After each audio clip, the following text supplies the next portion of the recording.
Hi everybody, welcome to Bio 101 where we're studying biological things this semester. Biological things, of course, are living things, and so we're going to spend a few minutes talking about traits of living things. What is it that makes something considered alive? Here's our list of terms to know from this particular lecture. You'll find these also in your review sheet, which is found in the syllabus and course information section of your Blackboard site. So when we think about living things, there are some things that are intuitive that everybody thinks about when something's alive, and then there's some things that are maybe a little less so. We're going to start with a couple of the little less so's, not because they're unimportant, but because these are how biology itself is organized. So when we look at things that are alive, one of the things that we sort of take for granted is that they're really highly structured and organized, right? There are different body parts, let's say. There are different pieces, if you will. And even within the larger scale, multiple organisms interacting with each other, there's organization there, okay? So if you're looking at a single cell, or you're looking at a whole organism, or you're looking at how organisms interact, those are all biology. Those are all things that living things are part of. All right, and each of those is considered a scale in biology, okay? One of the things that we see with these different scales is that they do inform us about each other, right? Knowing about the cells within a particular organism can tell us something about that organism. So we aren't just organized, right? Living things are organized according to this sort of nested scale, if you will. We also find organization by structure itself. In order to classify something as living in the modern definition, it has to be made of cells. Okay, so not just any old structure. You've got to be made of cells in order to be considered alive. Could this change? Sure, if we discover a living thing that otherwise qualifies but doesn't have this cellular structure.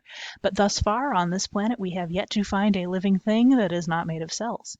A cell, of course, is the smallest living unit. There you go. It is the basic unit of structure in all living things. If we go smaller, we're getting into things like molecules. Those don't have to be alive. But cells are part of being alive. The things that we use to define cells are a few key items, all right, once again based on structure.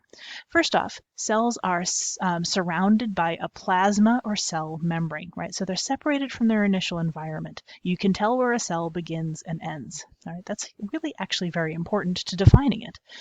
So that plasma or cell membrane, both of those terms are used interchangeably. That's one of our qualifying things for cells. A couple other things that you need in order to be a living thing. DNA, right? Everyone's heard of that before. That's the stuff that makes up our genes and chromosomes, okay? And then things called ribosomes, which you might not have heard of before. Ribosomes help to build proteins, and in fact, they use the code from DNA in a translated form to do that, okay? So cells, in order to be cells and in order to be part of this living unit thing, have to have a membrane around the outside, and then they've got to contain DNA and ribosomes at the bare minimum.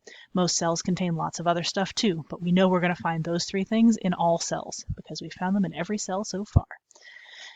The second thing that we see for living things, that happens across the board because of this idea of organization by scale, right?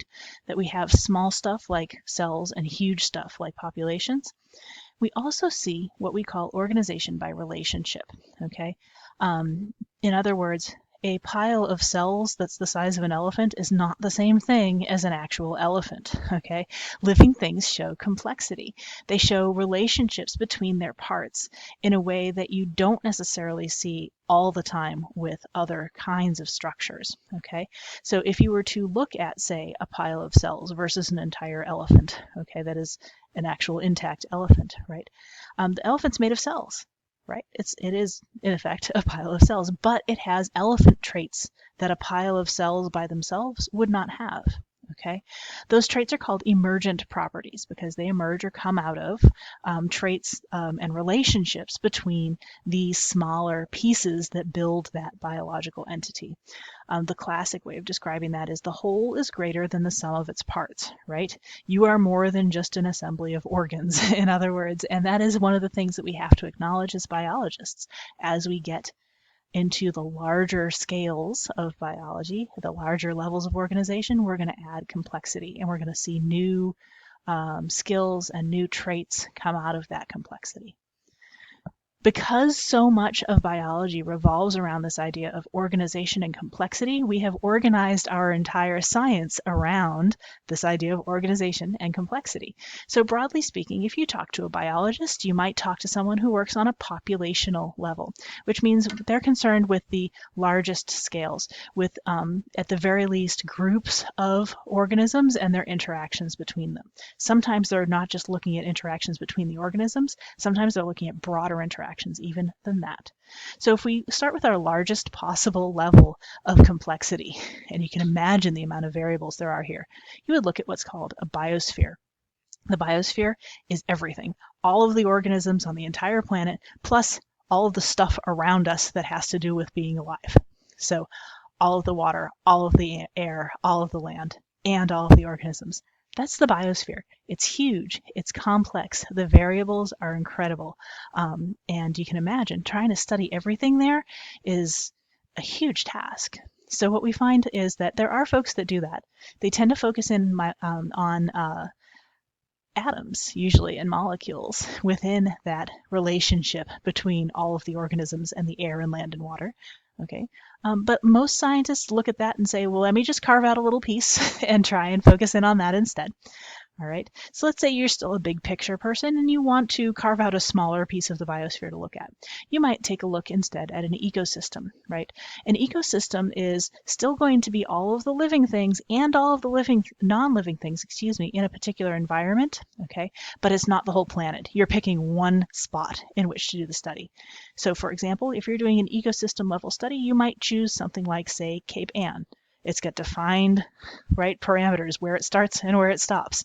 All right, and you might look at all of the dogs and cats and birds and fish and bacteria and humans and and trees and all that good stuff, plus all of the rocks and cards and roads and dirt and all that good stuff within Cape Ann. But you would limit it to just Cape Ann. That's an ecosystem. If that's too much complexity, if you're really just trying to get at, hey, I want to know how these 2 or 3 different species interact, you're going to be looking at community level biology. All right, a community is all of the interacting species in a given location.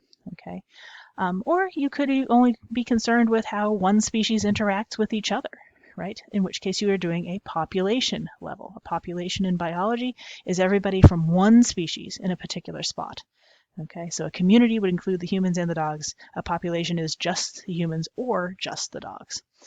Finally, you could try and look at a whole species worldwide, every dog in the world, every human in the world. These are all populational level views, right? And you can see that all of these are based in organization and complexity. A lot of folks taking Bio 101 are taking it so that they can take anatomy and physiology down the line. If that is you, then this is your slide. Most medical stuff and a lot of molecular medical-based, pharmacology and good stuff like that is going to be based here. Organismal and smaller, right? So an organism is a single human, living thing, like a single human, for example. Okay, one individual at a time. You can imagine all of medicine is based on one individual at a time, right? We might aggregate our data, but you're just looking at the one person, okay? So we've switched from groups of organisms to one at a time, okay? Within that, we can look at organisms being made of groups of organs, groups of structures that are working together on a particular function, right? Those are organ systems, okay? Each organ system consists of more than one chunk of material. Each of those chunks of material is called an organ. Okay, and organs, when you start looking at them, especially in a course like A&P, you see that those organs are made of cells that tend to aggregate according to structure and function, how they operate and how they look. Okay, when we have those things that are the same in structure and function on the cellular level, those groups are called tissues. Okay, and then each individual cell within is a cell. Finally, you can really narrow things down and look at particular molecules within a cell or even particular atoms within molecules. So you can see we can really drill down from starting with the whole biosphere, getting down to individual atoms.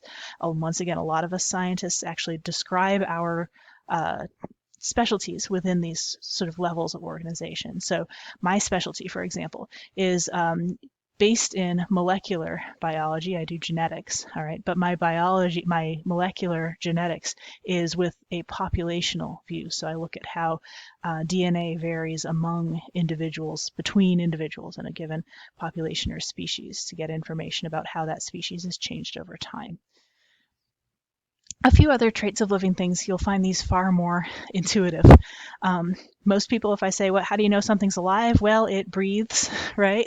Or it eats, or it drinks. These are all part of metabolism, right? Using up materials and energy. Okay, all of the chemical reactions that have to happen to maintain a living thing, that's your metabolism. Living things have to have that, okay? Incidentally, when we look at the big scale, once again, going back to that biosphere, what we find is that all of that energy, right, that all of that ability to do work, to build stuff, to break stuff down, all of that finds its way back, all of that energy finds its way back eventually to the sun, right? Living things as we know it wouldn't exist without the ability to take sunlight energy and convert it into energy that cells can use. Turning sunlight energy into carbohydrates, right, usable energy, that's called photosynthesis, okay? And then the process of taking that carbohydrate and turning it into sort of immediately useful chemical energy, that's called ATP, by the way. That process is cellular respiration. We're going to be talking about photosynthesis and cellular respiration later this semester. All right, so a few other traits of living things. First, another one, maintaining homeostasis. We do this even if you don't think about it, all right?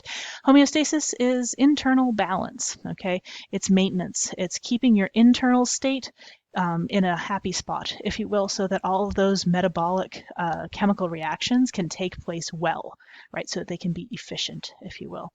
A lot of medicine is based on returning a body to homeostasis, taking something that's off, right? Like say a high temperature or a wrong count of blood cells, right, and returning them back to the proper range that allows everything to work properly, is returning to homeostasis, returning to the balance that's needed for the body to work. A couple other things, right? Well, how can you tell something is alive? I've heard, oh, hey, I can poke it with a stick and it will react, and that is absolutely true, okay? Living things respond to stimuli. Sometimes by moving, but oftentimes by changing chemical compounds, by altering their metabolic rate, things like that can qualify as well. A couple other things to think about for living things, right? As a species, all right, living things should reproduce and develop.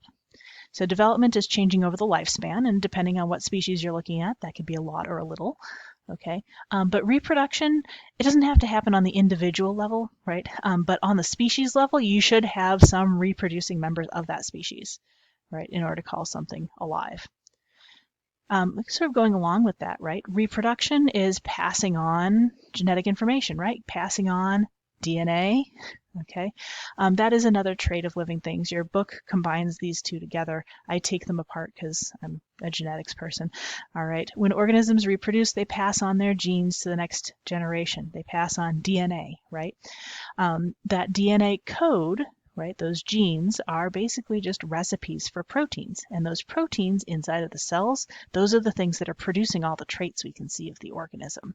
Okay, so we find this consistently in all living things. We have yet to find a species that we can qualify as living that does not use DNA for this purpose and that does not pass it on to the next generation. It happens every species we found to date, so it is a trait of living things.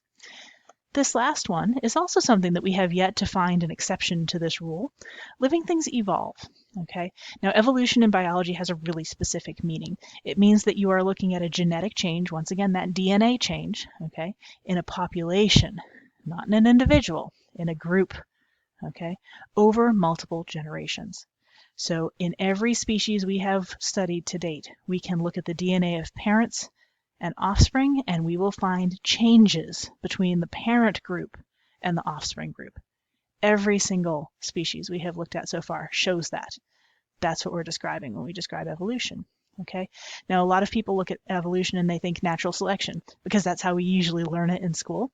Natural selection is not evolution. It's a mechanism of evolution. It causes the genetic changes, and it's only one of several different ways that you can cause those changes in genetics, if you will. Okay. Natural selection basically just describes some individuals reproducing more than others because of their genetic traits. Okay. What we call differential reproduction. Not the same thing as evolution. It just causes evolution. So those are our traits of living things. We'll pick up on a lot of these ideas with other lectures. Here's your list of terms again, and hopefully that'll get you started.